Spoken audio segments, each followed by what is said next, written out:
नमस्कार विद्यार्थी मित्रांनो, स्वागत आहे तुमचं गणित शिकूया या यूट्यूब चॅनलमध्ये। विद्यार्थी मित्रांनो, आपण इयत्ता 8वी गणित यामधील प्रकरण 5वे विस्तार सूत्रे याचा अभ्यास करत आहोत। त्यामध्ये आज आपण a अधिक b अधिक c कंसाचा वर्ग या सूत्राचा विस्तार कसा करायचा याचा अभ्यास करणार आहोत।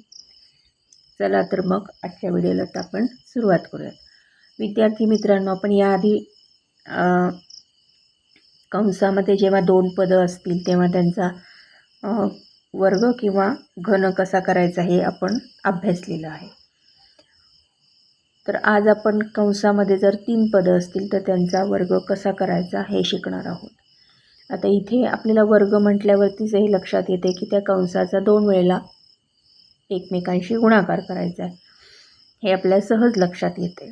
त्याप्रमाणे इथे त्यांनी दाखवले बघा, a अधिक b अधिक c एका कंसात गुणिले a अधिक b अधिक c दुसऱ्या कंसात। आता आपल्याला जसं 2 पदं असल्यावरती आपण काय करतो, एका पदाने दुसऱ्या कंसाला गुणतो आणि पहिल्या कंसातील एका पदाने दुसऱ्या कंसाला गुणतो, परत दुसऱ्या पदाने दुसऱ्या कंसाला त्याच दुसऱ्या कंसाला पुन्हा एकदा गुणून घेतो। त्याचप्रमाणे आपल्याला इथेही करायचं आहे की एने एकदा ह्या कंसाला गुणायचं, पुन्हा बीने याच कंसाला गुणायचं, सीने पण याच कंसाला गुणायचं, हे इथे त्यांनी दाखवलं आहे।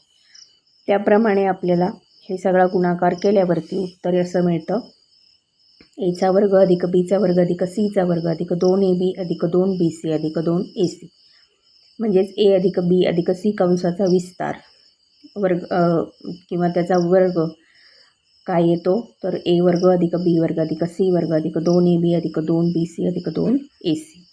आता यावर आधारित उदाहरण बघा, इथे पुढे काय दिले त्यांनी।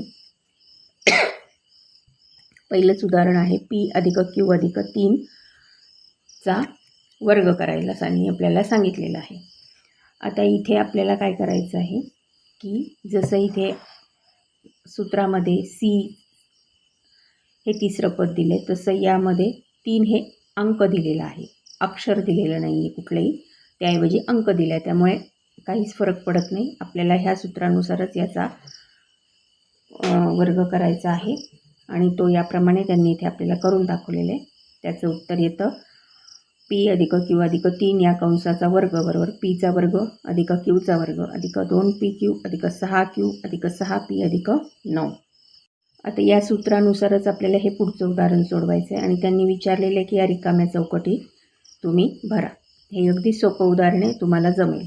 त्यानंतर सरळ रूप द्यायचं आहे या 2 कंसांना। पहिला कंस आहे l अधिक 2m अधिक n या कंसाचा वर्ग अधिक दुसऱ्या कंसात l वजा 2m अधिक n कंसाचा वर्ग। फक्त इथं वजा चिन्ह आहे, आधी इथे पहिल्या कंसात अधिक चिन्ह आहे, म्हणजे पहिल्या कंसात अधिक 2m आहेत, दुसऱ्या कंसात वजा 2m आहेत। हे फक्त कंस सोडवताना आपल्याला लक्षात घ्यायचं आहे आणि हेही उदाहरण या आधीच्या उदाहरणांसारखंच आहे। सराव संच 5.4